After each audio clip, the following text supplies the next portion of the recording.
Ever felt like giving up because your dreams seemed too big? Meet Lila, a young girl who had big dreams and a habit of quitting too soon.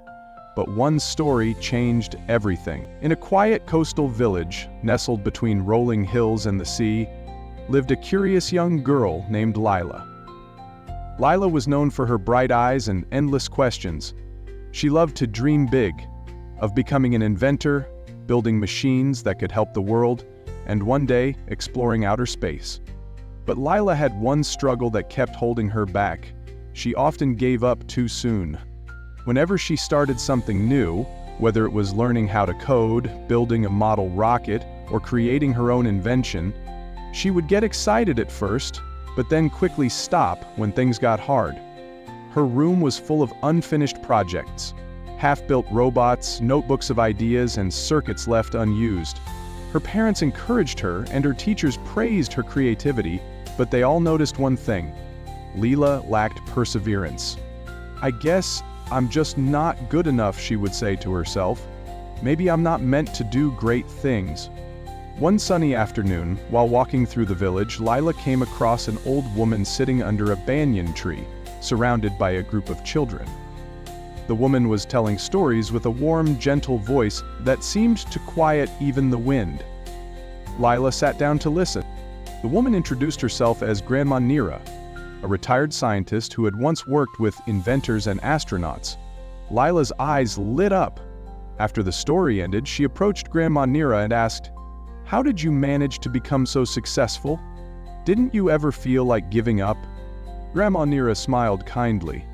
"Oh, child, I wanted to give up more times than I can count. Let me tell you a story. The tale of the ant in the mountain. There once was a tiny ant who lived near a mighty mountain.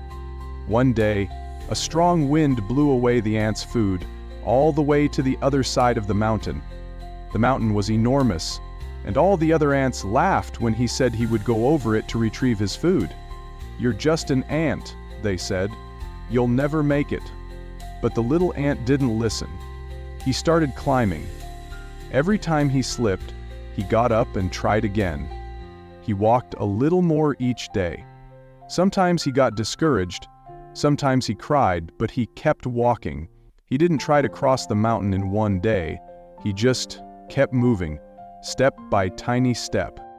Weeks turned into months. Then, one morning, the ant reached the top of the mountain. When he looked back, he couldn't believe how far he had come. And on the other side, he found not just his lost food, but a beautiful land full of opportunities. The lesson, Grandma Nira said, is that greatness doesn't come from one leap. It comes from tiny steps taken every day. Lila was quiet. For the first time, she understood that giving up was not a sign of failure, but stopping completely was. That evening, she went home and dusted off her old notebook. She wrote down 7 small daily actions she would start right away. 1. Work on one project for 20 minutes a day. Not an hour, not a whole weekend, just 20 focused minutes. Little by little, her ideas began to take shape. 2. Celebrate small wins. Every time she solved a problem, no matter how small, she clapped for herself. These celebrations made her feel stronger and more confident. 3.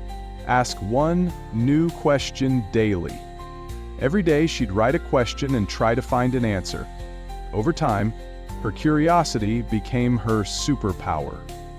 4. Visualize success. Each night before bed, she imagined herself presenting her invention to a crowd. This vision kept her motivated through tough times. 5. Track progress, not perfection. She drew a calendar and marked every day she worked toward her goal. Seeing her streak grow gave her a sense of pride. 6. Learn from mistakes. Instead of quitting when something broke or failed, she wrote down what went wrong and tried again. 7. Help one person each week. Whether it was explaining a science concept or fixing a toy, helping others made her knowledge deeper. Months passed. Lila's confidence soared. She completed her first invention, a small device that turned sea breeze into electricity for her house. It wasn't perfect, but it worked. And more importantly, she had finished it. Her teachers were amazed, her parents were proud. Grandma Nira gave her a special gift, an old compass with the words, "Step by Step," engraved on the back. Years later, Lila became a leading inventor, known for her sustainable technologies. When asked about her success, she always said, "It wasn't talent, it wasn't luck, it was taking small steps every single day, even when no one was watching." Then she would smile and ask, "So, what small step will you take today?"